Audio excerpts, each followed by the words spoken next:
I want you guys to try something when it comes to low end. It's going to really help you.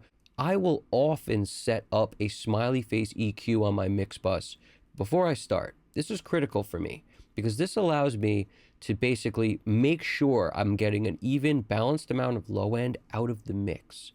And that way, I don't need to boost low end on low end instruments. And if I do if I boost low end, what I will do is literally flatten it afterwards. Now, on a bass, you don't know how rare it is for me to boost like 60 hertz, 80 hertz. I don't do it. On a bass guitar, typically, if it's a real live bass, I'm usually cutting 60. I'm cutting 80. But I am boosting the mid-range of the bass, because if I'm pulling up my mix bus substantially, there's no reason to boost frequencies on the bass in that zone. It's going to overload everything. This is how I picture it.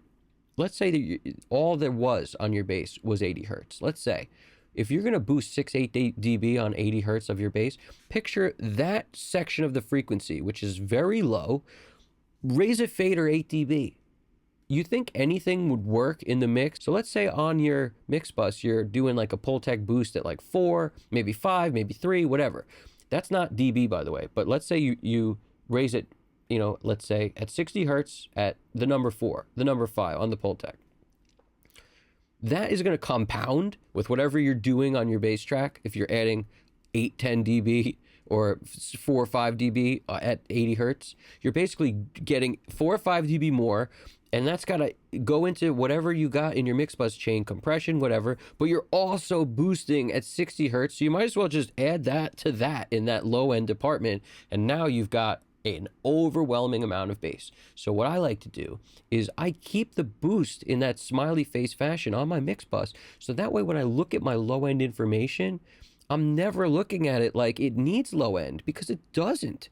I'm getting all the low end I could ever want, but it's coming from the mix bus. It's not coming from the track usually. If I want to make the low end come out of a bass instrument, I'm literally looking at low mids. The point of the bass note on a real bass especially is like 500 hertz. That's why Sting's guitar, like his bass, is boosted around 5-ish, because it points it out down there. It really makes it stand out, and it sounds great. So that's where I'm boosting bass. Let's say maybe between 350 and 5-ish. Also maybe between, or maybe even up to like 7. A lot of, like, maybe I'll even do both. A little bit here, a little bit there, but like also 1300, like 1K-ish, Those are the areas I'm boosting on bass. I'm not usually boosting 60 hertz, 80 hertz. Like, there's no reason to. What I will do sometimes is use a psychoacoustic style plugin like R-Bass, or, the Spectre plugin.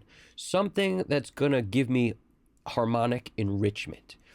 It's going to give me this psychoacoustic feeling, the illusion of more bass, but it won't be just adding a ton of bass to the low end. It will be doing it by bringing out harmonics. And harmonics is the rainbow of the spectrum of audio. So by bringing out the harmonics, you will feel more bass, but you won't actually be ruining your track with more bass. You'll more often see on my tracks that I cut bass around that zone because I'm making room for the kick. So by cutting the bass at like maybe 60 hertz, and I won't cut it all out, but I'll bring it down a few dB. And the same thing with, when I say a few, it could be 6, could be 8, could be 3, so it could be any of these. But what I'm doing is getting it out of the way of the kick. And the same thing with a kick. If I'm boosting like 12 dB on the kick, which is a lot, granted, I'm using extremes, but I will flatten that thing out with a compressor, usually right on the SSL, so that by flattening it out, it really just makes it where that much low end's not escaping, but I'm getting a sound signature from the compressor a little bit. I'm getting a different sound that maybe that I'm altering time feel by using the compressor and messing with the release. I'm doing so many things that will enhance what's going on, but I'm not letting 12 dB of bass escape. I'm just not. If the kick was only at 60 hertz, if that's what it was, and you raised it 12 dB, well, picture you're raising any fader 12 dB at 60 hertz. What else could live? Nothing. So even if I did that and flattened, I'm also lowering the output. You know what I mean? I'm doing what I have to do to make it not blow everything up. Run that into the mix bus compression first, because that gives me the glue. Use the side chain. That side chain high pass filter is what it's there for. Use that on an SSL bus comp. Use it on anything. You know, from 80 hertz and up to like 125 sometimes, but anywhere in between. I don't usually want that to be in the compressor. I want clean low end. Things just sound better and cleaner when you have clean low end, you know, and sometimes you're going for a very gluey sound on the low end, but usually I'm not. Usually I want to glue the rest together, and I want the low end to be able to breathe and live without being super affected by the compressor, okay?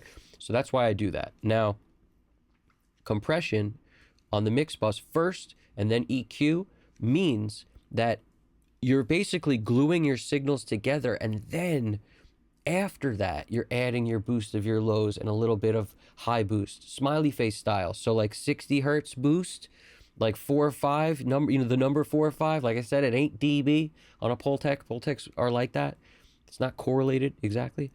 When you go to the 3K zone, let's say, or 3, 5, 8, anything like that, and you start boosting that area too, that's your smiley face. And again, keep this in mind. If you do boost 4 or 5, you know, at 60 hertz, if you boost that amount, you should attenuate something, because by attenuating the knob directly next to your low end boost, you will be adding a cut after the boost, and that will help the low end flatten itself out. It's the best way to describe it, I think. Once you add that sort of hump, everything after that's going to be coming up too, and by lowering after it, you're really going to make a difference. It's going to make it flatten out a little bit. So I don't do a lot, but let's say I do a 4 or 5 bump, I'll lower like, you know, I'll do a 2.5 attenuation, somewhere like that. All right, this is just roughs. These are just giving you something so you can really start to digest this. Here's another thing you need to know. You got to use EQ below the source, because when you, like, think about it like if you have a kick and you want the kick to come up around 60 hertz where it really lives, I will often boost 40 hertz because I want that natural slope to bring my kick up. I don't want to bring it up at 60, which is also going to bring up 80 and also going to bring up 100 and 120 a little bit. Like, there's a slope. As soon as you add anything, it's a mountain. And even if you have a wide Q, your mountainous slope brings up what's above it. So why wouldn't you want to raise it at 40 and only get that up, that boost at 60 and 70, a little 80? That's all you really want.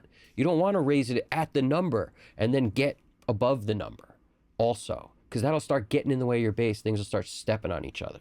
See what I'm saying? Think about all your instruments like this. If you want to get rid of low end on the bass, don't lower it at the number you want to lower it. If you're mixing and you hear too much bass and you look at your meter and you see 80 is going crazy every time the bass hits, don't lower it at 80. Lower it at 40. An octave below 80 is huge, because that will bring down 80, and it'll do it in a more natural way than lowering 80. If you dug this video and you're going to find tons of use out of it, do me a favor. Drop a comment down there. It really helps. I want to hear what you're doing. I want to hear if you're doing anything else. If you like the video, drop the like button on there. It really helps. Hit the subscribe button if you haven't already. There's going to be tons more videos like this. This is Evan Jaffe, Custom Cut Studios. You guys got this. Take it easy.